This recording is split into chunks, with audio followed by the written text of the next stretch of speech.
خوب سمجھ لو کہ اس دنیا والی زندگی کی حقیقت بس یہ ہے کہ وہ نام ہے کھیل کود کا، ظاہری سجاوٹ کا، تمہارے ایک دوسرے پر فخر جتانے کا، اور مال اور اولاد میں ایک دوسرے سے بڑھنے کی کوشش کرنے کا۔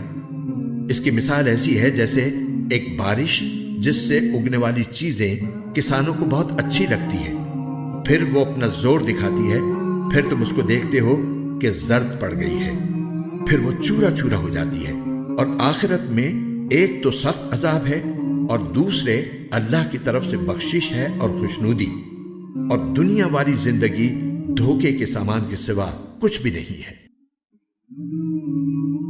اللہ نے بہترین کلام نازل فرمایا ہے، ایک ایسی کتاب جس کے مضامین ایک دوسرے سے ملتے جلتے ہیں، جس کی باتیں بار بار دہرائی گئی ہیں۔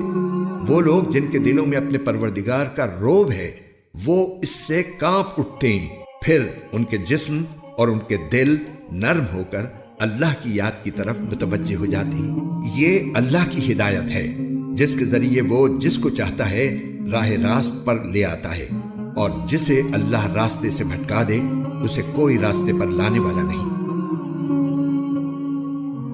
کہہ دو کہ اے میرے وہ بندو جنہوں نے اپنی جانوں پر زیادتی کر رکھی ہے، اللہ کی رحمت سے مایوس نہ ہو۔ یقین جانو اللہ سارے کے سارے گناہ معاف کر دیتا ہے، یقیناً وہ بہت بخشنے والا بڑا مہربان ہے۔